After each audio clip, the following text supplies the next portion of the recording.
Hi, hello, வணக்கம் and welcome to Pandeeswari Thiyagarajan novels channel.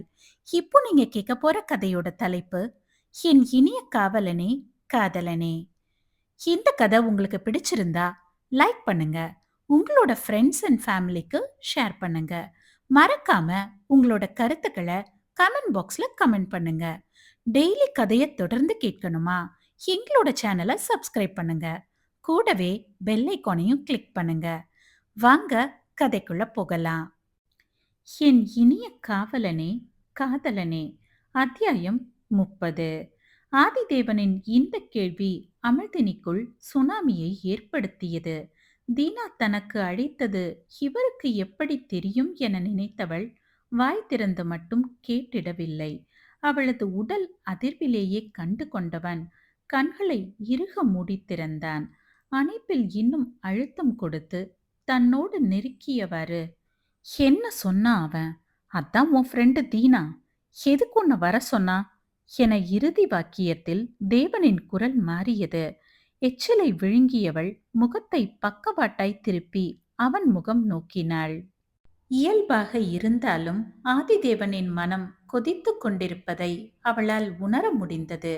அவன் கண்களை பார்த்து பொய் உரைக்க மாட்டாள், உண்மையை கூறிவிடுவாள் என இரு மாப்புடன் இருந்தவனது மனதை சொக்கு நூறாக்கிவிட்டு முதன் முறையாக அவனது கண்களை நேராய் பார்த்து கூறினாள் பொய்யை. தீனா எனக்கு கால் பண்ணான் தேவன். நானும் போனேன்.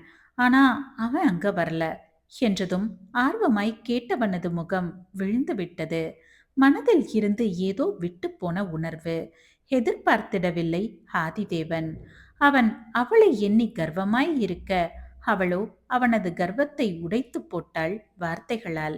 அத்தோடு நிறுத்தாது மேலும், ஏன் வர சொன்னா, எதுக்கு வர சொன்னான்னு எதுவும் தெரியல. உங்களுக்கு எப்படி தேவன் அவன் எனக்கு ஃபோன் பண்ணது தெரியும் என கேள்வியை அவனுக்கே திருப்பியிருந்தாள் தேவனின் அமள். தனது கரங்களை தளர்த்தி விட்டு அவளையே ஆழ்ந்த பார்வை ஒன்றை பார்த்து, அப்போ அவன் உன்னை பார்க்க வரல? ஆமா. ம். இதழ் வளைத்து சிரித்தான். ஏன் என்று காரணம் புரியவில்லை. சிரிப்பு வந்தது. அச்சிரிப்பு கண்களை எட்டவில்லை. விழியில் வலியும் இதழில் புன்னகையுமாய் இருந்தவனை பார்த்தவள், என்கிட்டயே பொய் சொல்ற. இப்ப வேணும்னா நான் உன் புருஷனா பேசலாம். ஆனா போலீஸ்காரனா பேசுறதுக்கு முன்னாடி உண்மையை சொல்லிட்டா நமக்கு நல்லது அமிழ். புரியும் நினைக்கிறேன் என சிறு மிரட்டலோடு கூறியவனை நிர்மலமான முகத்துடன் பார்த்து வைத்தாள் அமிழ். ஆனால் வாய் திறந்து எதுவும் கூறவில்லை. கண்களோடு கண்கள் கலக்க விட்டவன் நகர்ந்து சென்று விட்டான். நாட்கள் சென்றன. அவன் சேகரித்து வைத்திருந்த இரத்த துளிகளை பரிசோதனைக்கு அனுப்பியிருந்தான். அதன்படி மாணவர்கள் வகுப்பு ஆசிரியர்களின் இரத்த பிரிவுகள் லிஸ்டை ஆராய்ந்து பார்க்க தீனாவின் இரத்த பிரிவோடு ஒத்துப்போனது. ஏனெனில் தீனாவின் இரத்த பிரிவு ஷேர் ஆனது. ஆக மொத்தத்தில் அங்கு என்னவோ நடந்திருக்கிறது. அதை அமிழ்தினி தன்னிடம் மறைக்கின்றாள் என உறுதிப்படுத்திக் கொண்டவனின் முகம் அத்தனை இறுக்கத்தை தத்தெடுத்து கொண்டது. விஸ்வாவை பற்றி விசாரிக்க எண்ணியவன் நேரே கல்லூரிக்கு விரைந்தான்.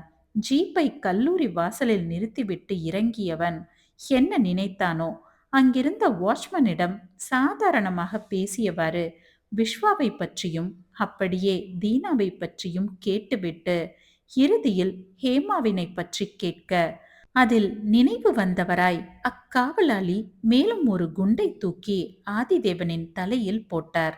நிலை குலைந்து போனான் ஆதிதேவன். சிறிதும் எதிர்பார்த்திடவில்லை அவன். அவனது ஒவ்வொரு செல்லிலும் நெருப்பு கலன் கொதித்து அவனது கோபத்தை குறையாத வண்ணம் பார்த்து கொண்டது. ஸ்டேஷனிற்கு விரைந்தவன் பெண் இன்ஸ்பெக்டர் ஒருவரையும் அழைத்து கொண்டு கூடவே கை விலங்கையும் எடுத்துக்கொண்டு விரைந்தான் வீட்டினை நோக்கி. ஒருவித படபடப்புடன் இருந்தாள் அமிழ்தினி. ஹாசினி கூட அவளது நடவடிக்கையை கவனித்துக் கொண்டுதான் வருகிறாள். அவளுக்குமே அமிழ்தினியின் பதற்றம் நிறைந்த அமைதி ஒருவித அசாதாரணத்தை உணர்த்தியது. விஷ்ணுவிடம் கூட கூறியிருந்தாள், அமிழ் இப்போல்லாம் ஒரு மாதிரி படபடப்பா இருக்காங்க விஷ். அவளுக்கு ஏதாவது பிரச்சனையா என கேட்டவளிடம் கைபேசியை பார்த்தவாறு, தெரியல, அவங்க ஃப்ரெண்ட் இறந்ததால இப்படி இருக்கலாம் என முற்றுப்புள்ளி வைத்து விட்டான். ஆனால் ஹாசினிக்குத்தான் ஏதோ தவறாகப்பட்டது என்று மாடியில் துணிக்காய வைத்துக் கொண்டிருந்தவளுக்கு இவ்விஷயத்தை எப்படி கையாள்வது, அத்தோடு தன்னவனிடம் எப்படி மறைப்பது என எண்ணியவளுக்கு குற்ற உணர்ச்சி தலை தூக்கியது. தன்னவனிடம் இதுநாள் வரை எதுவும் மறைத்து பழக்கமில்லாததால் இப்போது இவ்வளவு பெரிய விஷயத்தை மறைப்பது அவளுக்கு மிக பெரும் கஷ்டமாக இருந்தது. பாரமேறிய மனதுடன் இருந்தவளை பின்னிருந்து ஆவேசமாய் அணைத்தவன் அப்படியே திருப்பி வன்மையாய் அவளது இதழை சிறை செய்தான். எதிர்பாராத அவனது இதழ் முத்தம் வலித்தாலும் அவனுக்கு ஒத்துழைப்பு கொடுத்தாலே அன்றி விலகவில்லை. முத்தமிட்டு விலகியவன், உண்மைய சொல்லு அமிழ், தீனாக்கு என்னாச்சு?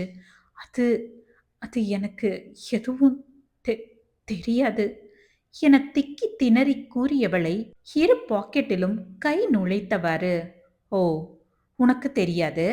ம், அப்போ சாகரத்துக்கு கொஞ்ச நாள் முன்னாடி ஹேமா அனுப்பிய பார்சல் எங்க என்றதும் அவளது விழி இரண்டும் தெரித்து விடும் அளவு விரிந்து கொண்டது.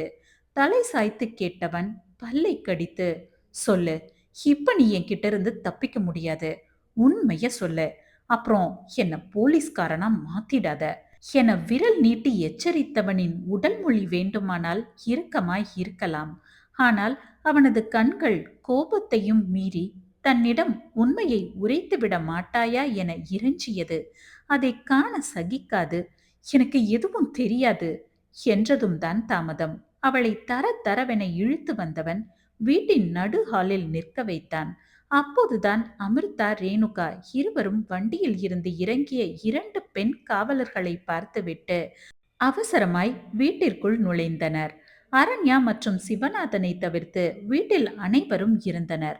அமிர்தினியை இழுத்து வந்தவனை அனைவரும் அதிர்ச்சியுடன் பார்த்திருக்க, அவனோ யாரையும் சட்டை செய்யாது கைவிலங்கினை எடுத்து பெண் இன்ஸ்பெக்டரிடம் கொடுத்து அவளது கரத்தில் போடச் சொன்னான். கடமையே கண்ணாய் எண்ணி. அங்கிருந்த அனைவருக்கும் அதிர்ச்சி. திருமணம் முடித்து 1 மாதம் முடிவடையும் நிலையில் இவ்வாறு கட்டிய மனைவியை கைவிலங்கிட்டு அழைத்து செல்கின்றானே என்று பதறிய பார்வதி, டேய் ஆதி, என்ன காரியம் பண்ற? அவ உன் பொண்டாட்டிடா. நான் இப்ப உங்க பையனாவும் வரல, இவளுக்கு புருஷனாவும் வரல. என் கடமைய நான் செய்யறேன். இந்த ஹேமாவோட கேஸ்ல இவங்க நிறைய ஆதாரத்தை மறைச்சிருக்காங்க. அத பத்தி விசாரணை பண்ணத்தான் இவங்கள கூட்டிட்டு போறேன் என்றவன் அவளை இழுத்துச் செல்ல முனைய தடுத்த பார்வதி, டேய், இது எவ்வளவு பெரிய அசிங்கம் தெரியுமா? வீட்டு மருமகளை இப்படி அழைச்சிட்டு போறது சரியில்லடா. அப்பாக்கு தாண்டா அவமானம். எதுவா இருந்தாலும் இங்கேயே விசாரிச்சுக்கோடா என கூற கண்களை இறுக மூடி திறந்தவன், சரி, அப்போ இவகிட்ட கேட்டு சொல்லுங்க. ஹேமா ஏதோ ஆதாரத்தை இவகிட்ட கொடுத்திருக்கா. ஆனா இவ அத பத்தி எதுவும் சொல்லாம மறைச்சிருக்கா. அது மட்டும் இல்ல, அவளோட கிளாஸ்மேட் தீனாவையும் தனியா போய் பார்த்திருக்கா. அங்க என்னமோ நடந்திருக்கு. ஆனா அத பத்தி கூட இவ வாயை திறக்கல. இப்ப எல்லாத்தையும் வாயை திறந்து சொல்ல சொல்லுங்க. நான் இந்த நிமிஷம் விட்டுடுறேன். அவனது கூற்று சரியாகப்பட அமிழ்தினியிடம் விரைந்தவர், அமிழ், அவன்தான் என்னமோ கேக்குறானே, நீ உண்மையை சொல்லிடுமா. நமக்கு இந்த பிரச்சனை வேண்டாம். கல்யாணம் ஆகி 1 மாசத்திலேயே இப்படி நடக்கிறது எவ்வளவு பெரிய அவமானம் தெரியுமா நமக்கு. சொல்லிடுமா, நீ இப்படி போனா குடும்பத்துக்கு நல்லதில்ல. அதுவும் நீ நம்ம வீட்டு பொண்ணு. வேண்டாம்மா, சொல்லுமா என்றவரை நிமிர்ந்து கூட பார்க்காது, எனக்கு எதுவும் தெரியாதுமா என்ற அடுத்த நொடி அவளது விலங்கிட்ட கரத்தை பிடித்து தர தரவென இழுத்துச் சென்றான் ஆதிதேவன். அமிழ்தினி கல் போல் இருந்தாள். அளவில்லை, முகம் இருண்டு கிடந்தது. கண்கள் ஓரிடத்தில் நிலை குத்தி இருந்தது. மருமகப் பெண்ணை இவ்வாறு ஸ்டேஷனிற்கு அழைத்துச் சென்றதை பார்வதியால் தாங்கிட முடியவில்லை.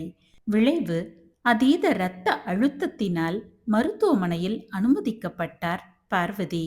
அமிழ்தினியின் செயலில் குடும்ப உறுப்பினர்கள் அனைவருக்கும் அதிருப்தியே. விஷயம் கேள்விப்பட்டதும் அதிர்ந்த சாய்கரன் அமிழ்தினியை சென்று பார்க்க ஆதிதேவன் விடவில்லை. டேய், ஒழுங்கா உள்ள விடுடா என எகிரியவனை அசால்ட்டாய் பார்த்து, நான் இன்னும் அவங்கள விசாரிக்கல, அப்புறம் வந்து பாருங்க என அந்நியமாய் கூறியவனை பல்லை கடித்து பார்த்த சாய்கரன், உனக்கு தெரியும் அவளுக்கும் இந்த கேஸுக்கும் எந்த சம்பந்தமும் இல்லைன்னு, அப்புறம் ஏன்டா இப்படி பண்ற என்ற கேள்விக்கு ஆதிதேவன் வாய் திறந்து பதில் அளிக்கவில்லை. ஆனால் செயலில் காட்டியிருந்தான். ஆம், தன்னை வேலை செய்ய விடாது தடுப்பதால் சாய்கரனை இந்த கேஸில் இருந்து விலக்கி வைக்குமாறு கோரிக்கை வைத்துவிட, அதன்படி டிபார்ட்மெண்ட்டும் ஏற்றுக்கொண்டு ஹேமாவின் இறப்பு கேஸில் இருந்து சாய்கரனை விலக்கியிருந்தது. கடுப்பாகி போன சாய்கரன் ஏதும் செய்ய இயலாது பார்வதியை காண மருத்துவமனைக்கு விரைந்தான். அங்கு அவருக்கு சிகிச்சை அளிக்கப்பட்டு ஒரு கரத்தில் குளுக்கோஸ் ஏற்றப்பட்டிருந்தது. அரண்யா அழுது கொண்டு ஹாசினியின் அருகே அமர்ந்திருந்தாள். ரேணுகா அமிழ்தினியை தான் திட்டிக் கொண்டிருந்தார். இந்த பொண்ணு ஏன் தான் இப்படி பண்ணுதோ, என்ன ஏதுன்னு வாயை திறந்து சொன்னாதானே தெரியும். ஆதி எவ்வளவு தூரம் கேக்குறான், கொஞ்சம் கூட அசையவே இல்லை அந்த பொண்ணு என அவர் பாட்டிற்கு புலம்ப ஆரம்பித்து விட, அமிர்தம்தான் அவரையும் சமாதானம் செய்து கொண்டிருந்தார். அச்சமயம் அங்கு வந்த சாய்கரன் சோர்வாக இருந்தான். பார்வையால் என்னவென கேட்க, தாயிடம் அனைத்தையும் கூற, கேட்ட அரண்யாவிற்கு அத்தனை கோபம் வந்தது. 2 பேரும் தெரிஞ்சுதான் எல்லாம் பண்ணிட்டு இருக்கீங்களா? எங்க அம்மா எவ்வளவு கஷ்டப்படுறாங்க. இந்த அமலை ஏன் தான் கல்யாணம் பண்ணி வச்சாங்களோ, நன்றி மறந்து எப்படிலாம். ஏய் என அரண்யா வார்த்தையை முடிக்கும் முன்னமே கத்திவிட்டான் சாய்கரன். அவனது குரலில் உடல் நடுங்கியது அரண்யாவிற்கு. வேகமாய் அவளை நெருங்கியவன் இருக்கையில் அமர்ந்திருந்தவளின் முன் முகம் குனிந்து, என்ன தெரியும் உனக்கு அவங்க 2 பேரை பத்தி? ஹா, சொல்லு. என்னமோ உனக்கு தான் ரொம்ப அக்கறை மாதிரி பேசுற. இன்னொரு முறை அவங்கள பத்தி எதுவும் தெரியாம வார்த்தையை விட்டேன்னு வையே, அவ்வளவுதான் என விரல் நீட்டி எச்சரித்த சாய்கரன் அரண்யாவிற்கு புதிதாக தெரிந்தான். அவளிடத்தில் அவனது இந்த முகமும் கோபமும் புதிது. மிரட்சியுடன் பார்த்தவளை ஹாசினி ஆதுரமாய் தன்மேல் சாய்த்து கொண்டாள்.